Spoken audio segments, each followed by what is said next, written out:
اسمها روبلوكس. الروبلوكس دي مبهدله العالم. مش هقول ان بيلعبها ملايين، هقول ان بيلعبها مليارات.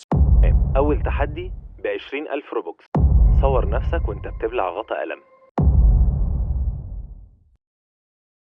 قبل ما نبدأ قصتنا أنا محتاج تفاعلكم سواء بلايك أو كومنت، وده لأن الخوارزميات سواء بتاعة يوتيوب أو فيسبوك بتوقع الفيديو لو مفيش عليه تفاعل. ويلا بينا نبدأ قصتنا. أكيد سمعت الفترة الأخيرة عن لعبة روبولكس، وخلينا أعرفك الأول إيه هي روبولكس.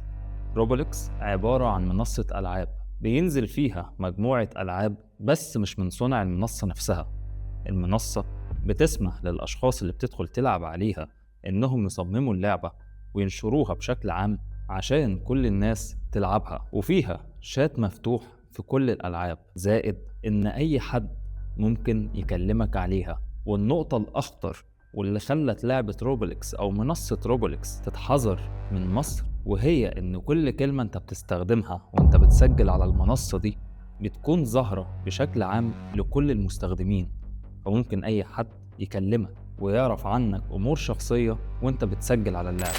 وهكلمك النهاردة على لعبة ظهرت على منصة روبولكس واتمسحت بعد أسبوع بالظبط، وهعرفك آخر الفيديو اللعبة دي اتمسحت ليه. اللعبة اللي هكلمك عنها النهاردة اسمها The Whole Ways، واللي مكتوب في الوصف بتاعها اجري لحد ما تهبط وما تقدرش تكمل.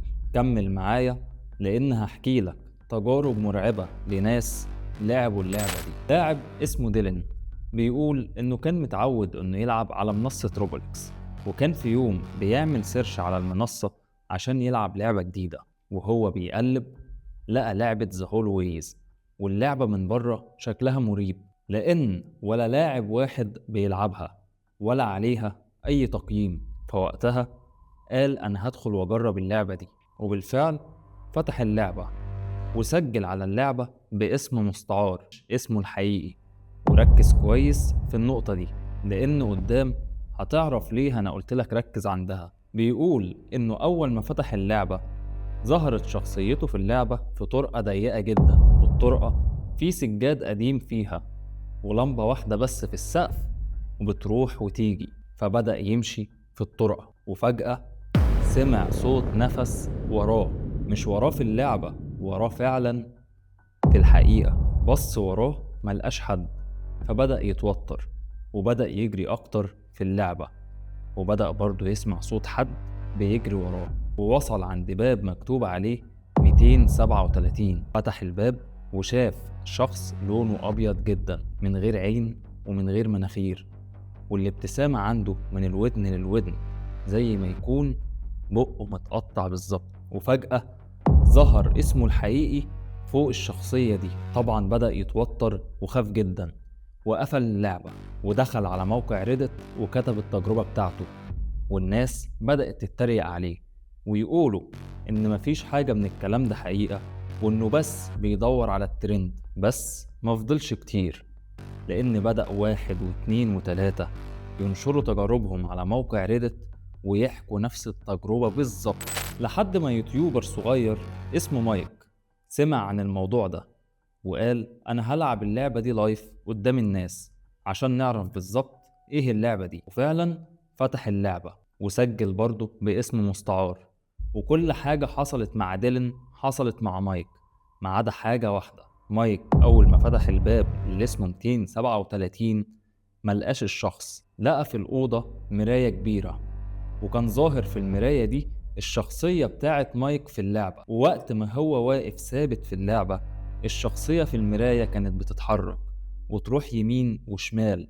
والقصة ما خلصتش لحد هنا. فجأة الكاميرا بتاعت مايك واللي كان قافلها في البث اشتغلت فجأة، وظهر ورا مايك خيال. كل الناس اللي بتتفرج عليه في البث يقولوله الحق في خيال وراك، اقفل اللعبة فورا واهرب. مايك بص وراه شاف الخيال فعلا، قفل اللعبة فورا واختفى 12 ساعة، ومفيش حد من متابعينه عارف ايه اللي حصل.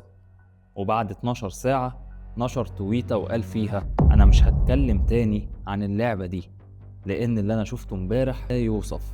وطبعا اللعبة انفجرت وبدأ ناس كتيرة يجربوها أكتر وأكتر، وبدأ ناس على موقع ريدت يقولوا إن اللعبة دي بدأت تسألهم أسئلة شخصية جدا، ولما بيقفلوا اللعبة في ملف صوتي بينزل من غير إذنهم، ولما يفتحوا الملف الصوتي يسمعوا صوت هادي بيقول اسمهم بشكل مرعب. ومنصة روبلكس لما سمعت كل اللي بيحصل ده مسحت اللعبة.